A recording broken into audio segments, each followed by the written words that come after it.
So this is the iPhone 14. It came out in September 2022, which means that it's almost 2 years old now. And with the iPhone 16 right around the corner, the question arises, is the iPhone 14 a smart choice in 2024? Should you buy it now? Should you consider the 15? Or just wait for the iPhone 16 to come out? In this video, I want to help you guys out with just that. Should be a fun video. Stick around till the end and let's get started.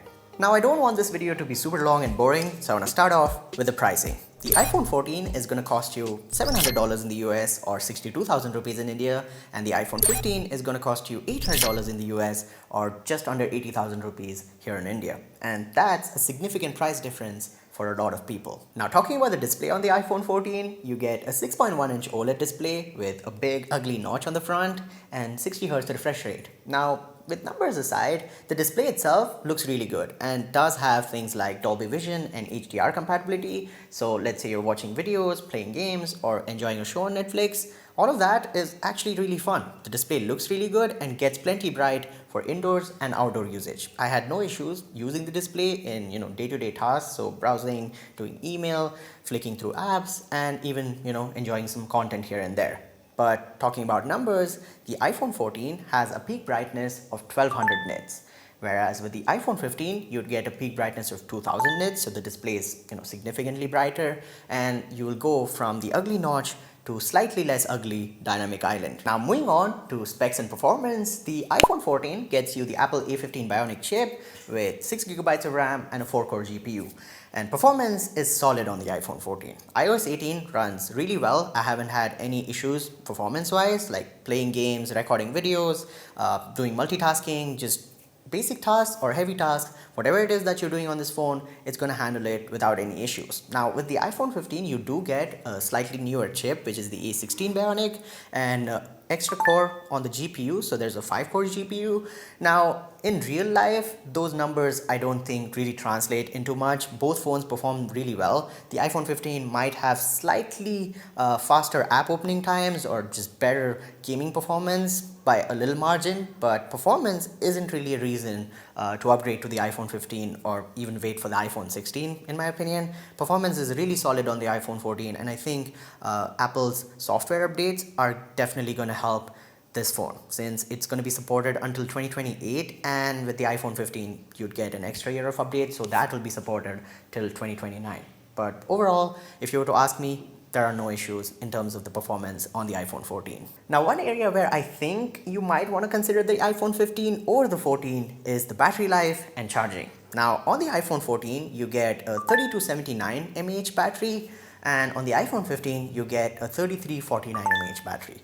And on paper it's not really a huge difference, but in real life it actually translates into 30 minutes of extra battery life. So let's say the iPhone 14 would last you 5 hours on a regular day, the iPhone 15 would last you 5.5.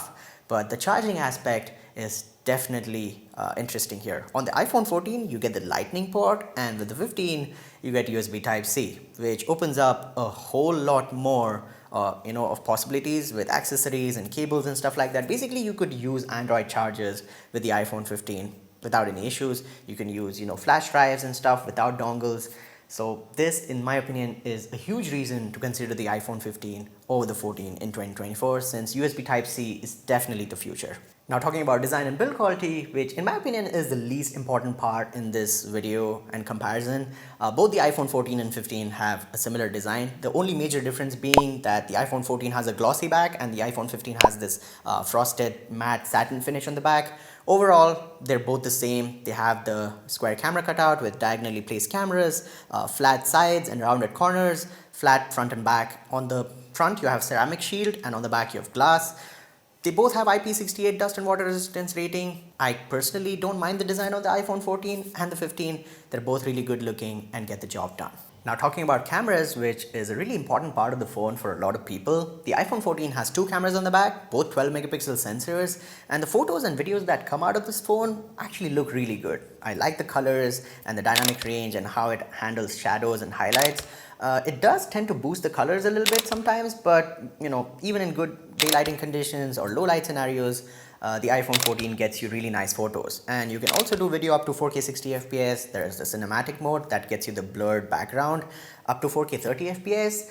And yeah, photos and videos, I haven't had any issues. You guys are looking at the camera samples. You guys let me know in the comments down below. But let's say you were to upgrade to the iPhone 15, you'd get the extra megapixels. You'd get the 48 megapixel main camera and a 12 megapixel ultra wide. And the only difference being that when you zoom into the photos, you'd see more detail on the iPhone 15. Now with the newer chip on the iPhone 15, the A16 Bionic, there is better processing as well. And the iPhone 15, in my opinion, gives you more natural colors. And remember when I said the iPhone 14 tends to boost color sometimes, so that's that. Now that's going to come down to personal preference. Now in my opinion, I wouldn't really stress over the megapixel count. Both phones take some really good photos and videos, and that's all that matters at the end of the day. And there you have it. Those are my 2 cents on the iPhone 14. And honestly, I wouldn't recommend you guys buy it in 2024.